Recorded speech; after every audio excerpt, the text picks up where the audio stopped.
जिस तरह पिछले लेसन में मैंने आप लोगों को पॉल रैंड के हवाले से इंफॉर्मेशन दी थी, इस लेसन में भी मैं आप लोगों को एक और बहुत ही ज़बरदस्त ग्राफिक डिज़ाइनर और आर्ट डायरेक्टर के हवाले से इंट्रोडक्शन देने वाला हूँ। इनका नाम है एम.एफ. आगा। महमद फ़हमी आगा इनका कंप्लीट नेम है और इनको जो है वो एम.एफ. आगा के नाम से याद किया जाता है। दोस्तों, एम.एफ. आगा जो हैं ये रशिया में पैदा हुए और इनके पेरेंट्स का ताल्लुक जो है वो टर्की से था। इनको मकबूलियत हासिल हुई ग्राफिक डिज़ाइन इंडस्ट्री के अंदर अमेरिका में, जब इन्होंने पब्लिशिंग इंडस्ट्री के अंदर वहाँ पे बहुत बड़ा रेवोल्यूशन जो है वो पैदा किया। अमेरिका के अंदर इनको एम.एफ. आगा को मॉडर्न जो अमेरिकन पब्लिशिंग है उसके पायनियर के तौर पे आज भी याद किया जाता है और जाना जाता है। अच्छा, इन्होंने जो इनका एक बहुत बड़ा कंट्रीब्यूशन है ग्राफिक डिज़ाइन की इंडस्ट्री के अंदर, वो जो है वो है पब्लिशिंग इंडस्ट्री के हवाले से, यानी कि मैगज़ीन, न्यूज़पेपर और इस तरह की जो दूसरी पब्लिशिंग मटेरियल्स हैं, उनके हवाले से ग्राफिक डिज़ाइनर का जो रोल है, उसमें इन्होंने बहुत इम्पोर्टेंट जो है वो कामयाबियाँ हासिल की और इनको आर्ट डायरेक्टर का लक़ब जो है वो दिया गया। अच्छा, ये एक बड़ी यूनिक बात है इनको लेके एम.एफ. आगा के हवाले से कि he was the first person in 20th century in America के जिनको पब्लिशिंग इंडस्ट्री में आर्ट डायरेक्टर का लक़ब दिया गया। इनसे पहले आर्ट एडिटर कहा जाता था, बट इनकी खिदमात और इनका काम जो है उसको इतना पसंद किया गया, इतना सराहा गया कि इनको जो है वो फर्स्ट टाइम आर्ट डायरेक्टर का लक़ब दिया गया और इनको आर्ट डायरेक्टर के तौर पे जाना गया और फिर इनके बाद आने वाले लोगों को भी आर्ट डायरेक्टर के नाम से ही पब्लिशिंग इंडस्ट्री में जाना गया और दूसरी इंडस्ट्रीज़ में भी।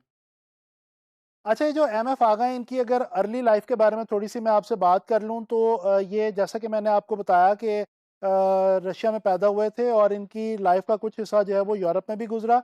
इन्होंने अपनी अर्ली एजुकेशन जो है वो इकोनॉमिक्स और ओरिएंटल लैंग्वेजेज़ में ली हुई थी और ये साइंसेज़ में भी बहुत अच्छे थे। लेकिन साइंसेज़ के साथ-साथ इन्हें आर्ट्स में बहुत ज़्यादा इंटरेस्ट था। इसी वजह से इन्होंने ट्रेनिंग हासिल की, पार्ट टाइम ट्रेनिंग हासिल की आर्ट्स की स्टडीज़ के हवाले से और उसी के दौरान इनके अंदर इंटरेस्ट पैदा हो गया ग्राफिक डिज़ाइन को लेके। तो जिसको फिर ये आगे जो है वो लेके चलते रहे और इन्होंने जो है वो उसके अंदर काफ़ी ज़्यादा काम किया। जो इनकी एक एक्सपर्टीज़ है, यानी कि जो इनकी एक ख़ास बात है ग्राफिक डिज़ाइन के हवाले से, वो ये है कि ये टाइपोग्राफी और फ़ोटोग्राफी दोनों ही फ़ील्ड्स के अंदर एट अ टाइम बहुत ज़्यादा एक्सपर्ट थे और इनकी बहुत ज़्यादा जो है वो इनके अंदर सलाहियत थी फ़ोटोग्राफ़ी के हवाले से भी और टाइपोग्राफ़ी के हवाले से ही। और यही वजह बनी कि आगे चल के ये जब पब्लिशिंग इंडस्ट्री में एंटर हुए एज़ अ ग्राफ़िक डिज़ाइनर, तो इन्होंने फ़ोटोग्राफ़ी और टाइपोग्राफ़ी को बहुत अच्छे तरीके से कंबाइन किया मैगज़ीन्स के टाइटल्स के अंदर और मैगज़ीन्स के पेज डिज़ाइन्स के अंदर, और इसी वजह से इनकी जो है वो मकबूलियत जो है वो बढ़ती चली गई। अच्छा, प्रोफ़ेशनल करियर जो इन्होंने स्टार्ट किया, वो इन्होंने वोग मैगज़ीन के साथ स्टार्ट किया। पहले इन्होंने बर्लिन में और फिर पेरिस में वोग मैगज़ीन की टीम का ये हिस्सा रहे एज़ अ ग्राफ़िक डिज़ाइनर।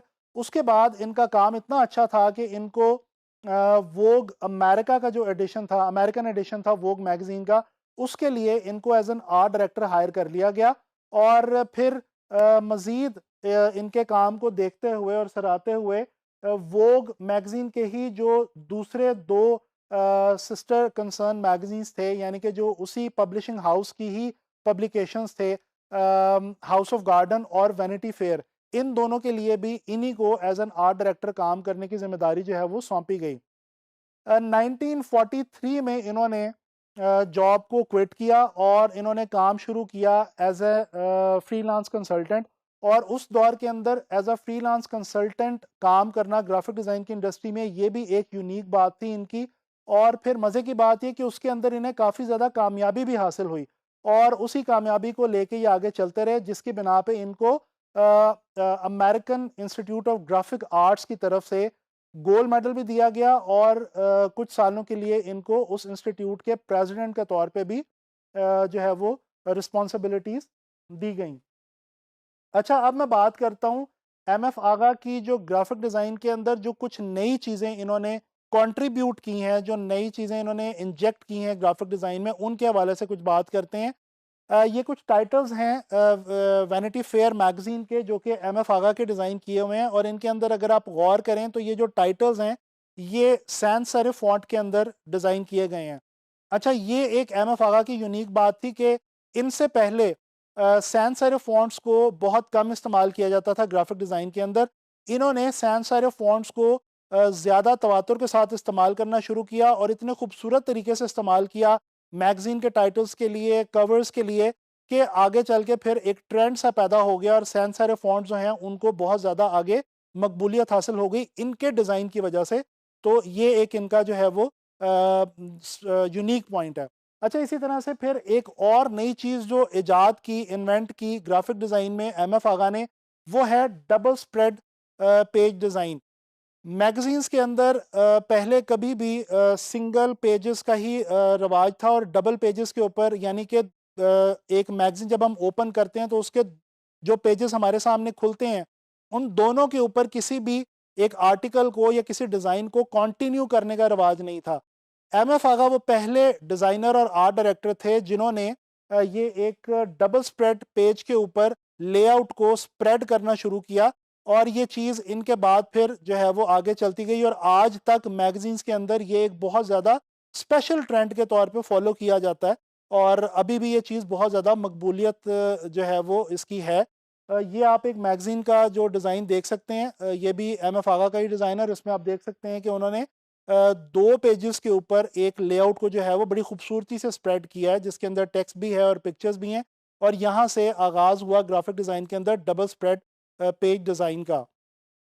अच्छा जी, इसके अलावा एक और चीज़ जो इंटरेस्टिंग इन्होंने की मैगज़ीन्स को डिज़ाइन करते हुए, वो इन्होंने ये की कि इन्होंने जनाब आली पिक्चर्स को, इमेजेस को एक तो बहुत अच्छे तरीके से इस्तेमाल किया, दूसरा इन्होंने पिक्चर्स को लेआउट के किनारों तक ले जा के इस्तेमाल करना शुरू किया, यानी कि जिसको हम कहते हैं full bleed image. Full bleed image का इस्तेमाल एम.एफ. आगा ने फर्स्ट टाइम किया ग्राफिक डिज़ाइन की इंडस्ट्री में, अमेरिका में, और फिर आगे चल के ये ट्रेंड बन गया। फुल ब्लीड इमेज ये होता है कि जैसे कि आप इस एग्जांपल में देख सकते हैं, ये एम.एफ. आगा का एक डिज़ाइन है और इसमें बड़ा क्लियर है कि कुछ 2-3 इमेजेस हैं और उनमें से एक इमेज जो है वो लेआउट का जो बिल्कुल कॉर्नर है उससे बाहर निकल रहा है। इसको हम आजकल कट फ्लैश लेआउट भी कहते हैं और ये जो चीज़ थी ये एम.एफ. आगा ने ही इंट्रोड्यूस करवाई थी ग्राफिक डिज़ाइन में। इसके अलावा उस दौर के अंदर full page full colour photographs का इस्तेमाल भी जो है वो एम.एफ. आगा ने किया, जैसा कि इस एक डिज़ाइन के अंदर देखा जा सकता है जो कि वोग मैगज़ीन का एक कवर डिज़ाइन है और ये भी एम.एफ. आगा का डिज़ाइन है। इसमें भी आप देख सकते हैं कि फुल कलर इमेज जो है, फुल कलर फोटोग्राफ जो है, ये इन्होंने यूज़ की है। इनसे पहले फुल कलर फोटोग्राफ्स को यूज़ करना जो है उसका ट्रेंड ग्राफिक डिज़ाइन के अंदर इतना ज़्यादा नहीं था।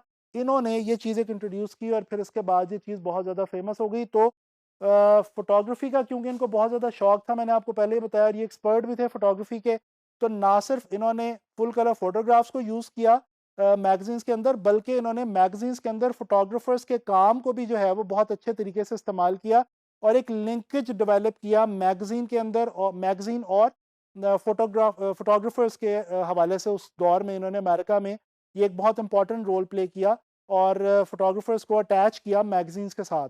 तो ये कुछ इंपॉर्टेंट कंट्रीब्यूशंस ग्राफ़िक डिज़ाइन के अंदर एम.एफ. आगा की, वो मैंने आप लोगों से शेयर की और उनके काम के हवाले से भी मैंने आपको बताया। आई होप कि आपको एम.एफ. आगा के बारे में जान के जो है वो अच्छा लगा होगा। इसी तरह के मज़ीद जो हमारे आर्ट डायरेक्टर्स और ग्राफ़िक डिज़ाइनर्स हैं हिस्ट्री के अंदर, उनके बारे में जो है वो जानना हमारे लिए बहुत ज़रूरी है। इससे हमें अपने डिज़ाइंस को इम्प्रूव करने के लिए इंस्पिरेशन मिलती है, सजेशन मिलती है और हमें पता चलता है कि क्या चीज़ कहाँ पे किस तरह से शुरू हुई। इंशाल्लाह ताला नेक्स्ट लेसन में किसी और ग्राफिक डिज़ाइनर और आर्ट डायरेक्टर के बारे में हम बात करेंगे। इंशाल्लाह ताला नेक्स्ट लेसन में मुलाकात होगी।